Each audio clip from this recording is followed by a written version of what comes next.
First one, the Stop Throwing Dirt on Me award. I like it. Okay. You like that one? Yeah. Stop Throwing Dirt on Me award. This award goes to Anthony Brown. Oh, look at that. Cornerback. Congratulations, Anthony. Okay, he started every game for you this year. That's good. 32 tackles.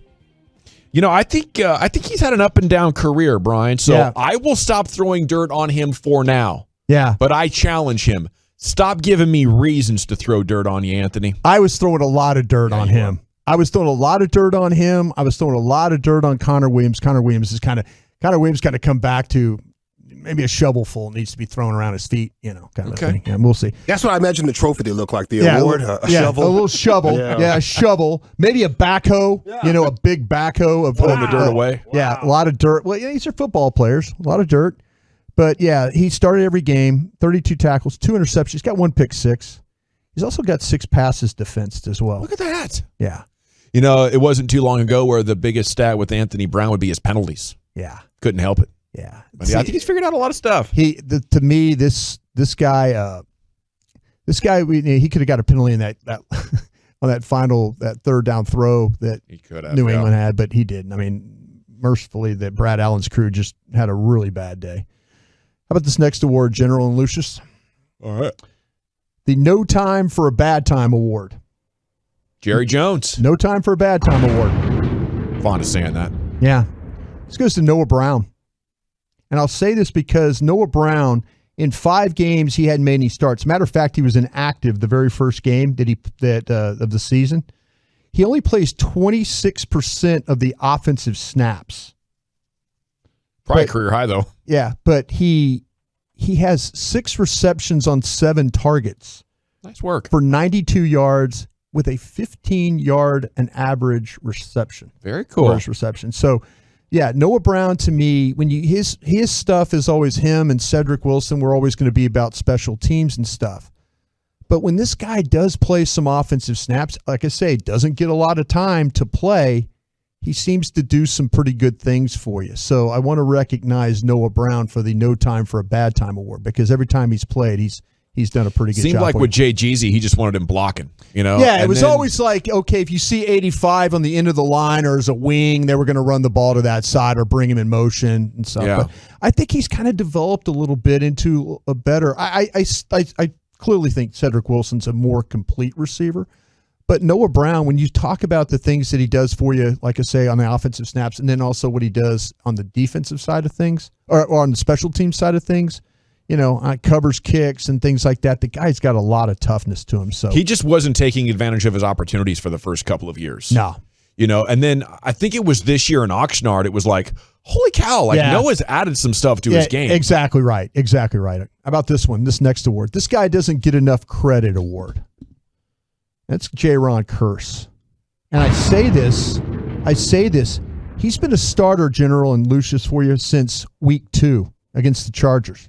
Since then, he's had 29 tackles, 4 tackles for loss, 4 quarterback hits, and he's played 97% of the snaps. Wow. I didn't know it was that much. Yeah.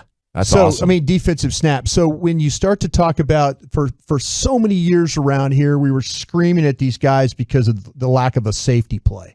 And this is also, too, with Donovan Wilson being out.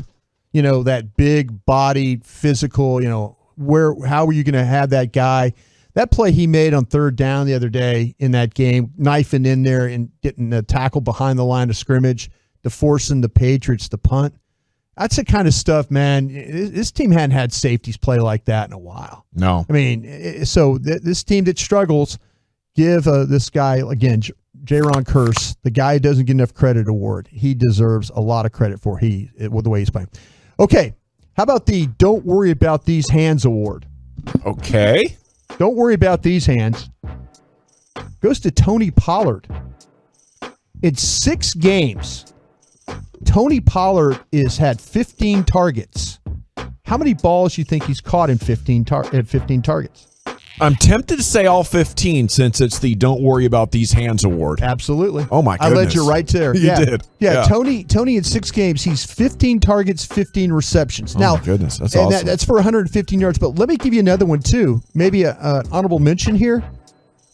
His running mate, Ezekiel Elliott, he's 16 of 18 on targets. That's awesome. So if you look at what the Dallas Cowboys have been able to do throwing the ball to their running backs, man, that's pretty impressive that they've only had 2 missed targets between those 2 guys. And I feel like they're doing more than just the screens or the drop-offs. Yeah. They're, some of those had a degree of difficulty on them. Yeah, absolutely. I mean, that's there was the one that was thrown up to Elliott, what game was that? Was it the Carolina game where Zeke had to pick up a blitz. He misses the blitz.